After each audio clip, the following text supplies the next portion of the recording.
Tagore school के digital channel में आप सभी का स्वागत है।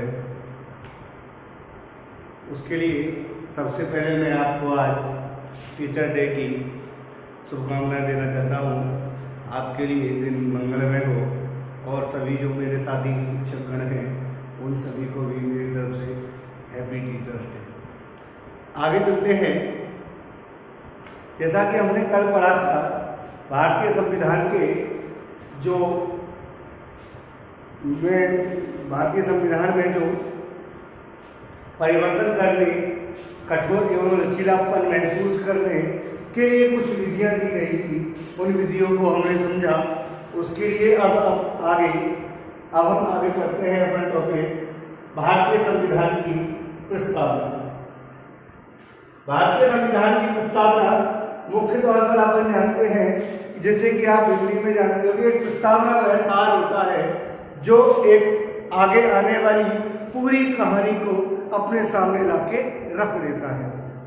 जैसे कि मैंने आपको कल बताया भी था कि भारतीय संविधान की प्रस्तावना के कितने भाग होते हैं? 3। कौन कौन से बताए थे? नंबर पहला घोषणात्मक भाग, दूसरा विवरणात्मक भाग, तीसरा उद्देश्यात्मक भाग। तो इन तीनों भागों को अब हम शॉर्ट रूप में अगर लिखते हैं तो ये 3 नंबर की हमारी एक प्रस्तावना तैयार होती है।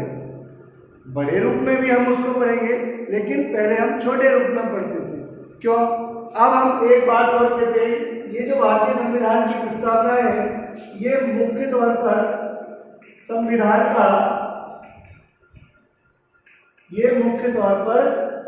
का क्या माना जाता है? सार। दूसरी स्थिति में एक वैज्ञानिक हुए हैं हमारे डॉक्टर के.एम. मुंशी। इन्होंने इस प्रस्तावना को राजनीतिक कुंडली की संज्ञा दी है। और वो क्यों दी है? क्योंकि इसमें मौलिक लक्ष्यों को, व्यक्ति के मौलिक लक्ष्यों को और उद्देश्यों को दर्शाया गया है।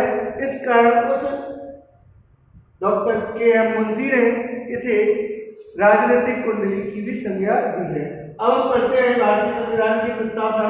सबसे पहले आपको ये सभी इन्वर्टेड कोमा में लिखनी है, और इन्वर्टेड कोमा में लिखने के बाद इसको यहाँ पर जैसे ही हमारी समाप्त होती है, इसको आप सभी लोग बंद कर देंगे।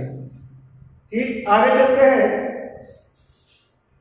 कि हम भारत के लोग, क्योंकि आपको मैंने कल भी यही बात बताई थी, परसों भी बताई थी कि जो व्यक्ति भारत में रह रहा है, जिसके पास भारत की नागरिकता है, वही भारतीय संविधान का या हमारे देश के कानून का उपयोग कर सकता है। ये नहीं कि कोई दूसरा व्यक्ति विदेश से आया है, उसके देश में कानून क्या चलता है और वो कानून हमारे देश में फॉलो करे।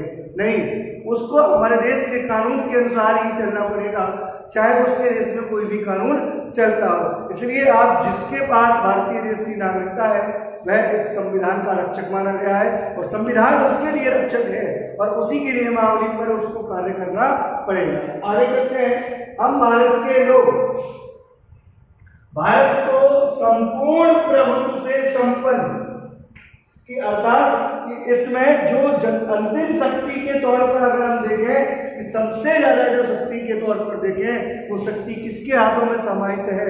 जनता के हाथों में। समाजवादी, पंथनिरपेक्षता, लोकतंत्रात्मक, गणराज्य, ये सभी जो आप लोगों को 3 भाग दिए गए हैं, घोषणात्मक, विवरणात्मक और उद्देश्यात्मक, ये सभी उद्देश्यात्मक भाग के तथ्य हैं कि पंथनिरपेक्ष, जो मैंने आपको कल बताया था, अनुच्छेद 25, धार्मिक जो स्वतंत्रता है, अपने राज्य को एक राज्य से श्रेष्ठ नहीं मानना, अर्थात सभी राष्ट्रों को अपने अनुसार ही समान मानना ही पंथनिरपेक्ष माना जाता है। लोकतंत्रात्मक गणराज्य, हम जिस शासन प्रणाली का उपयोग करते हैं, आज हम जिस शासन प्रणाली में अपना मत करते हैं, उस मत करने के लिए लोकतंत्र सबसे सफल क्रिया है। गणराज्य कि इसमें निश्चित अवधि के लिए कोई व्यक्ति का चयन किया जाता है, राष्ट्रों का अध्यक्ष होता है, राष्ट्राध्यक्ष होता है, और मंत्रिपरिषद होता है, और वो मंत्रिपरिषद प्रधानमंत्री के सहयोग से अपना कार्य करता है तथा उसके समस्त भारत देश के तथा उसके समस्त नागरिकों को सामाजिक दृष्टि पर, आर्थिक दृष्टि पर और राजनीतिक, यहाँ हमारे पास थोड़ा सा कम था प्लेटफॉर्म, इसलिए हमने यहाँ शॉर्ट में लिखा है सामाजिक दृष्टि पर, आर्थिक दृष्टि पर और राजनीतिक न्याय को विचारों की अभिव्यक्ति। विचार, हर व्यक्ति अपने अपने विचार पेश कर सकता है, अगर सही सहमत हो किसी को, अगर किसी के विचार पसंद आते हो तो उनकी बातों को भी हम इस संविधान में रख सकते हैं। विश्वास है हमको, हमारे भारत देश के संविधान पर विश्वास है कि अगर आज हम इस देश के संविधान का उपयोग करते हैं तो शायद कहीं ना कहीं हमारा अनर्थ नहीं होगा। धर्म, हर व्यक्ति को अपने अपने धर्म के लिए प्राथमिकता दी गई है, उसकी उपासना कर सकता है व्यक्ति, स्वतंत्रता है, हर व्यक्ति अपने आप में स्वतंत्र है, कोई भी किसी व्यक्ति पर किसी भी प्रकार का कोई भी प्रतिबंध नहीं है, प्रतिष्ठा पाने के अवसर है और अवसरों की समानता भी दी गई है। हर व्यक्ति को मौके दिए जाते हैं कि वो चाहे किस क्षेत्र में आगे बढ़ना चाहता है, अपने देश का विकास करना चाहता है तो वो अपने देश का विकास और स्वयं का विकास कर सकता है। प्राप्त करने के लिए उन सब में व्यक्ति की गरिमा, ये मैं आपको कराई चुका हूँ, व्यक्ति की गरिमा, राष्ट्र की एकता, जो हमारी जो एकता है, जो विविधता भरी एकता, क्योंकि हमारे यहाँ विभिन्न जाति के, धर्म के, वर्ग के, लिंग के लोग निवास करते हैं, इसलिए राष्ट्र की एकता भी बहुत जरूरी है। अखंडता को सुनिश्चित करने वाली बंधुता अर्थात भाईचारा बढ़ाने के लिए दृढ़ संकल्प होकर, हम निश्चित होकर, कठोर होकर, दृढ़ संकल्प होकर अपनी इस संविधान सभा में, जब संविधान सभा का निर्माण हो रहा था, आज दिनांक 26/11/1949, इस दिन हमारे संविधान की रचना का कार्य पूरा हुआ था। अब इसको हम हिंदी भाषा के तौर पर अगर देखें, साके संमत के आधार पर मिति मार्ग शीर्ष शुक्ल सप्तमी संमत 2006 विक्रमी को एतद द्वारा इस संविधान को अंगीकृत अपनाते हैं, अधिनियमित, आत्मार्पित और इस संविधान का अनुसरण करते हैं।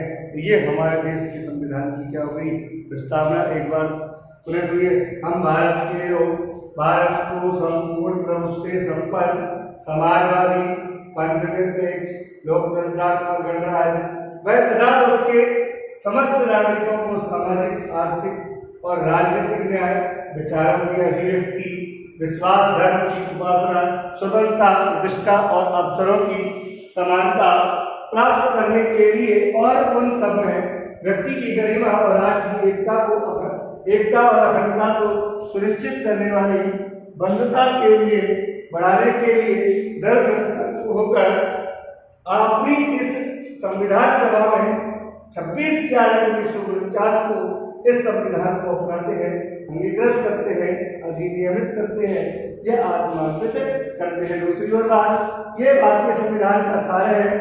भारतीय संविधान की प्रस्तावना को डॉक्टर के.एम. मुंशी ने एक राजनीतिक कुंडली की संज्ञा दी है। किसकी संज्ञा दी है? राजनीतिक कुंडली, क्योंकि इसमें मौलिक लक्ष्यों को और मौलिक उद्देश्यों को दर्शाया गया है। नेक्स्ट क्वेश्चन,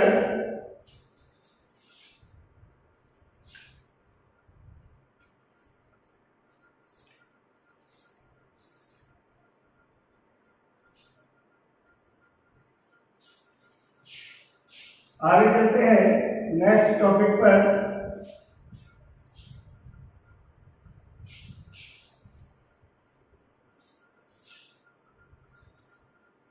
देखिए, हमने कुछ विशेषताएं आपको अलग से जिनका प्रश्न आता है वो आपको करा दी है, जैसे कठोर एवं लचीला संविधान आपको करा दिया है, आपातकाल भी आपको करा दिया है। अब मैं एक और संविधान की विशेषताएं कराने जा रहा हूं।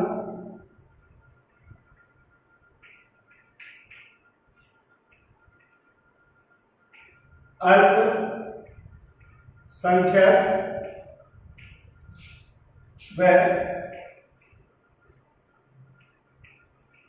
पिछड़ा वर्गों के लिए आरक्षण।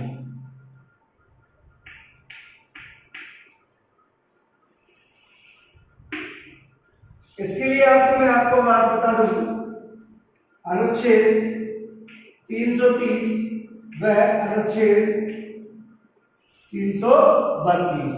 और थोड़े से आपको मोटे देखता हूँ, दिखने में थोड़ी सी प्रॉब्लम होती है, मैं जानता हूँ। अनुच्छेद 330 व 332। जब भारतीय संविधान का निर्माण किया गया था तो आप सभी जानते हैं कहीं ना कहीं हमारे देश में भेदभाव की संभावना उत्पन्न होती है। तो उस भेदभाव की संभावना को कम करने हेतु या आपस में कुछ संघर्ष को रोकने हेतु भारतीय संविधान में जो पिछड़े वर्ग के लोग थे, अनुसूचित जाति और जनजाति के जो लोग थे, उनके लिए कुछ अलग से व्यवस्थाएं की गई हैं। अनुसूचित जाति व जनजाति के लिए कुछ व्यवस्थाएं की गई हैं। उसके लिए मैं आपको बता दूं, संसद की विधानसभाओं में अन्य क्षेत्रों में सीटें आरक्षित की गई हैं। वह कोई भी जो सरकारी पद है जो हमारे भारत देश में मौजूद है, जो भी सरकारी नौकरियां दी जाती हैं, उसके लिए उन सभी क्षेत्रों में आरक्षण प्रदान किया गया है। इस आरक्षण प्रदान करने के लिए प्रारंभ में यह जो व्यवस्था थी, प्रारंभ में यह व्यवस्था 25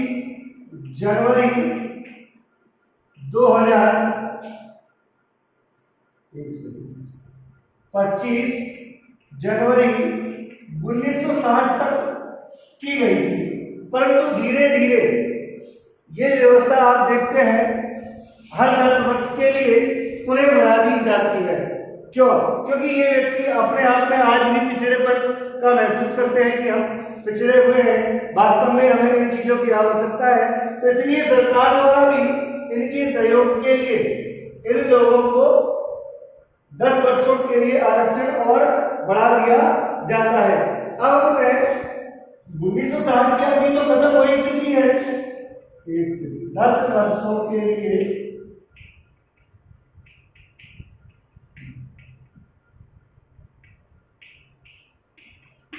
अब ये 95 में संविधान संशोधन किया गया था।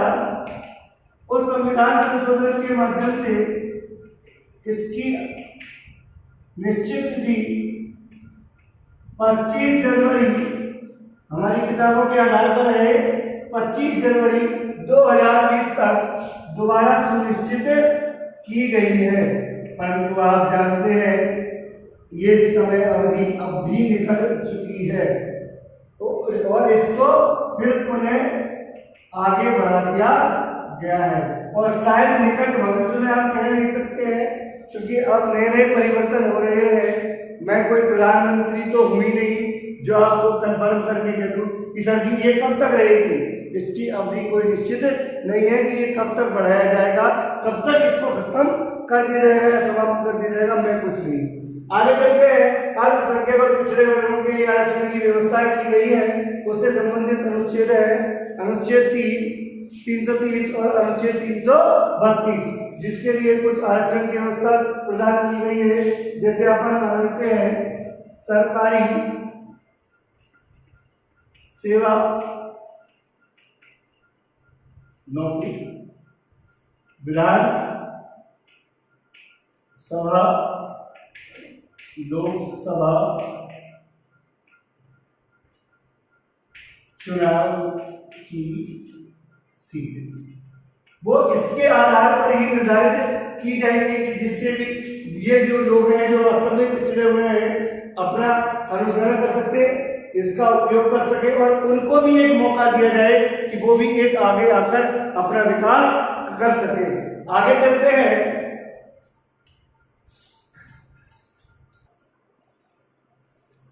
नेक्स्ट क्वेश्चन,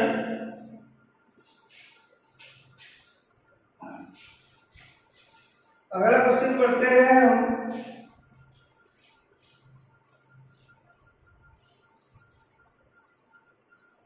एक दो प्रश्न और है इस चैप्टर में, उसके बाद ये चैप्टर आपका समाप्त हो जाएगा। जैसे कि जो लोग यहाँ पर अपने वीडियो देख रहे हैं, हमारे विद्यालय के जो छात्र हैं, छोटे छोटे जो क्वेश्चन आते हैं वो आप लिखना चाहें तो कॉपी में लिख सकते हैं, बड़े प्रश्नों को भी आप लिखना चाहें तो लिख सकते हैं, और जो विद्यार्थी नोट्स लेना चाहें वो मुझसे संपर्क कर लें। एक एक दो पार्ट के आपको नोट्स दिए देंगे, आप घर पर नोट्स पढ़िए, टॉपिक बाई टॉपिक में आपको समझाता जाऊँगा और ये आपके यहाँ पर क्लियर होते चलेंगे, और जो लिखना चाहता है वो आराम से लिख सकता है। नेक्स्ट क्वेश्चन जो 6 नंबर में आता है और इस साल की दृष्टि से मोस्ट है क्वेश्चन है, भारतीय संविधान की विशेषताओं का वर्णन करो। देखिए पेपर में ये 6 अंक का आता है, उसके लिए मैंने आपको कल 2 नंबर के लिए भी कल या परसों की वीडियो में मैंने आपको कुछ लाइनें लिखी थी, संविधान की विशेषता लिखी है, तो वे एक एक नंबर में अपन समझ सकते हैं, 2 पॉइंट लिख सकते हैं। लेकिन यहाँ पर जैसे ही अंक का विभाजन के जैसे 4 नंबर आते हैं तो हम अपन को कम से कम 5 पॉइंटों का लिखना अनिवार्य है, और अगर 6 नंबर का कोई भी आता है तो 6 नंबर के लिए कम से कम 7 विशेषताओं को लिखना अति आवश्यक है। तो उसके लिए अपन पढ़ते हैं भारतीय संविधान की विशेषता। तो संविधान की विशेषताओं के लिए सबसे पहली विशेषता मैं आपको बता दूं, संपूर्ण प्रभुत्व से संपन्न। नंबर 2, विस्तृत एवं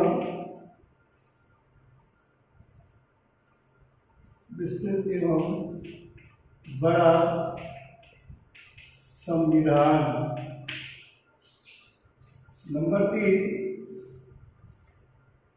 लिखित व निर्मित संविधान। नंबर 4, कठोर व लचीला संविधान। नंबर 5, मौलिक अधिकार व मूल कर्तव्य। नंबर 6, अल्पसंख्यकों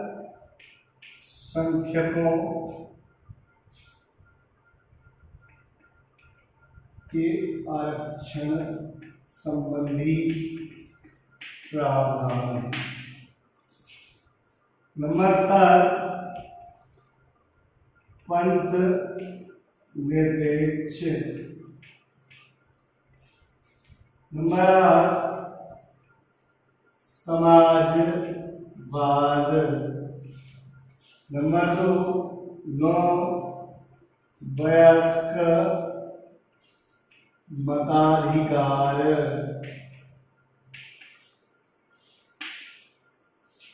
नंबर 10, लोकतंत्रात्मक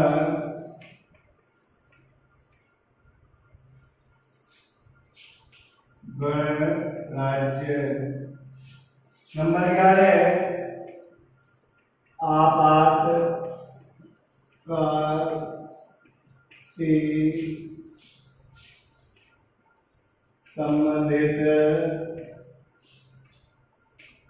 प्रावधान। नंबर 12, संसदीय शासन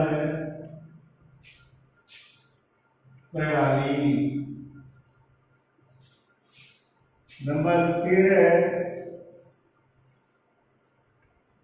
स्वतंत्र न्यायपालिका।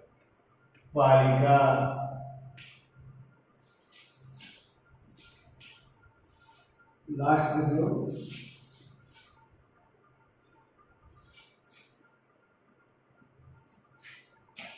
न्यायिक पुनरावलोकन व संसदीय संप्रभुता। देखिए और भी है, परंतु हम इन्हीं को ही देखते हैं और इनके बारे में वर्णन करते हैं। कुछ एक है जो मैंने आपको जिनका वर्णन करा दिया गया है, जैसे 1 2 3 4 5 6। इसके बारे में भी मैंने आपको बता दिया है, संसदीय शासन प्रणाली। अब हम इनके बारे में वर्णन करते हैं। उससे पहले मैं आपको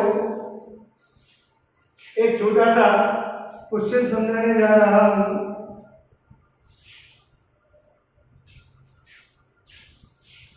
यहां पर देखते हैं,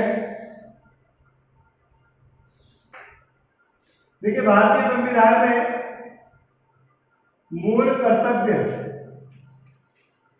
कितने हैं? संविधान निर्माण के समय कितने दिए गए थे? 10। लेकिन अब वर्तमान में उनकी संख्या कितनी कर दी गई है? 11। तो 11 कब की गई थी? अप्रैल 2010 में। अब ये मूल कर्तव्य आपको प्रत्येक किताब के पीछे के पन्ने पर मिल जाएंगे। एक चीज और आप कई बार आपके दिमाग जहन में आती है कि सर कहीं भी मूल अधिकारों का हनन होता है तो व्यक्ति उनको प्राप्त कर सकता है। अगर कोई उसके मूल अधिकारों का हनन करता है तो वे व्यक्ति दंड का भागीदारी होता है।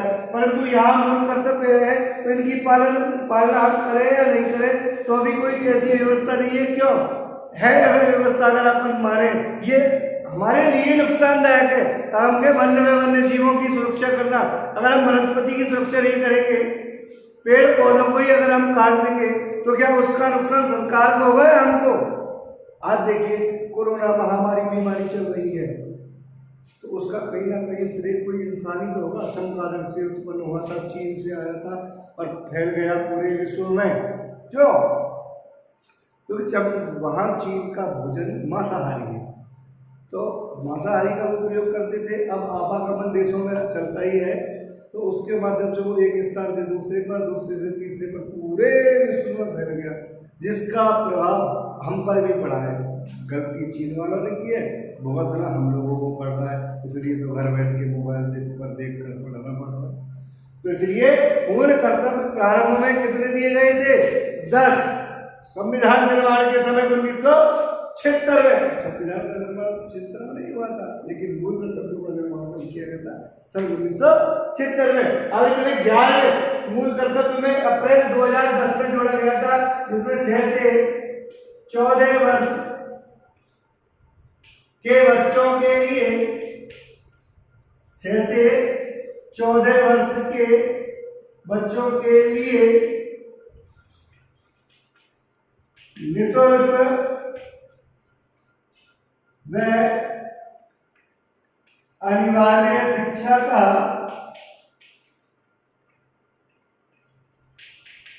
प्रावधान रखा है तथा इसके लिए अभिभावकों को, अभिभावक कौन होते हैं? माता पिता को भी प्रेरित किया जाता है। यहाँ तक मूल कर्तव्य कौन सा है और ये कौन से संविधान संशोधन के द्वारा? 86वां संविधान संशोधन। अभी आपको नीचे उस समय जब संविधान का निर्माण किया गया था मूल कर्तव्यों की संख्या 10 थी, लेकिन वर्तमान समय में मूल कर्तव्यों की संख्या कितनी हो गई है? 11। या अब पूछा जाएगा कि 11वां मूल कर्तव्य कब जोड़ा गया, तो हम लिख सकते हैं अप्रैल 2010 में। कौन से संविधान संशोधन के माध्यम से? सर जी 86वें संविधान संशोधन के माध्यम से। आगे चलते हैं, अब भारतीय संविधान की विशेषताओं का वर्णन करते हैं बिल्कुल तरीके से। पूरे एक बार देखते हैं, याद रहेगा आपके। पहली है संपूर्ण प्रभुत्व से संपन्न विस्तृत एवं बड़ा संविधान। नंबर 3 लिखित व निर्मित संविधान। नंबर 4 कठोर व लचीला संविधान। नंबर 5 मौलिक अधिकार व मूल कर्तव्य। नंबर 6 अल्पसंख्यकों के लिए आरक्षण। नंबर 7 पंथ निरपेक्षता, समाजवाद, वयस्क मताधिकार, लोकतंत्रात्मक गणराज्य, आपातकाल से संबंधित प्रावधान, संसदीय शासन प्रणाली और स्वतंत्र न्यायपालिका, न्यायिक पुनरावलोकन व संसदीय समप्रभुता। तो अब हम सबसे पहले कौन सी पढ़ेंगे? संपूर्ण प्रभुत्व से संपन्न संविधान।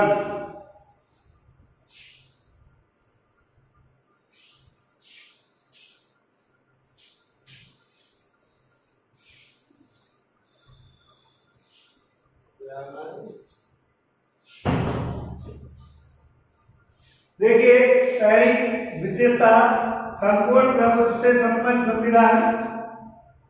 संपूर्ण प्रभुत्व, संपूर्ण वाली अभी नॉर्मल बेसिक तरीके से हम चल रहे हैं।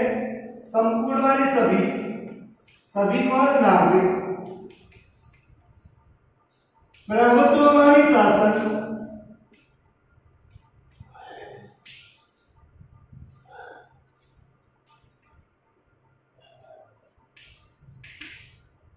प्रभुत्व वाली अब शासन। अब देखिए कैसे कि दो प्रणाली है, आप जानते हैं, तो सरकार बनती है, दूसरा किसके माध्यम से बनती है? लोकतंत्र के माध्यम से बनती है। अब लोकतंत्र में किसका शासन माना जाता है? लोकतंत्र में मानते किसका शासन? जनता का शासन। संविधान में भी संविधान का निर्माण किया था संविधान सभा ने, और संविधान सभा को भी किसने चुना था? जनता ने। ये जो सरकार बनी है इसका भी निर्माण किसके द्वारा किया गया है? मत किसने किया? जनता ने। और इसी जनता के बीच में से कोई एक व्यक्ति सरकार के पद पर चयनित हुआ तो उसको भी हम क्या कह सकते हैं? जनता। तो इसलिए इस संविधान में संपूर्ण शक्ति या अंतिम शक्ति किसके हाथों में निहित होती है?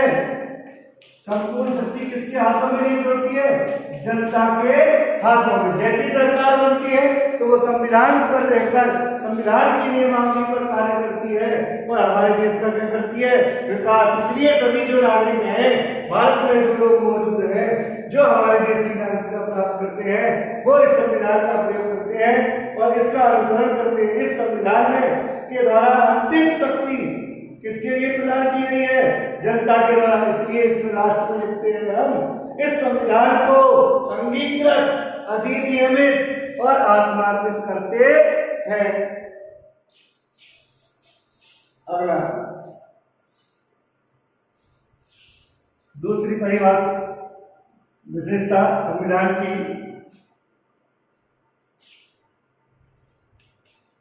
विस्तृत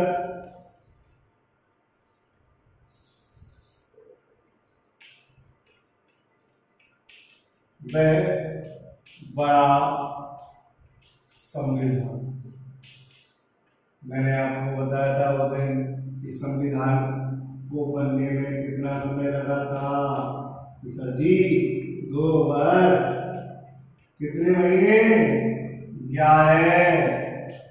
कितने दिन? 18। अब इसमें कितने भाग हैं? 22 भाग से 25। कितने अनुच्छेद हैं? 395 अनुच्छेद। कितनी अनुसूचियां हैं? 12 अनुसूचियां। अब हम बड़ा क्यों मानते? और एक चीज और, मैं अपने भारत का संविधान विश्व के जितने भी संविधान हैं उन सभी संविधानों से श्रेष्ठ है, क्योंकि हमने आपको सबसे पहले बताया था कि जब संविधान का निर्माण किया गया था तो भारत देश के संविधान को कितने देशों से मिलकर बनाया गया है? 60 देशों से। क्योंकि जिन देशों में संविधान पहले बना उनमें जो जो उनके संविधान में खासियत थी उन सभी खासियतों को हमने हमारे संविधान में लिया, वर्णित किया, तब जाके हमने हमारा एक प्रारूप तैयार किया। तो हम कह सकते हैं कि भारत का संविधान विस्तृत है और बड़ा संविधान है। आज के लिए इतना ही। अब आपसे अगले वीडियो में मिलते हैं। Thank you.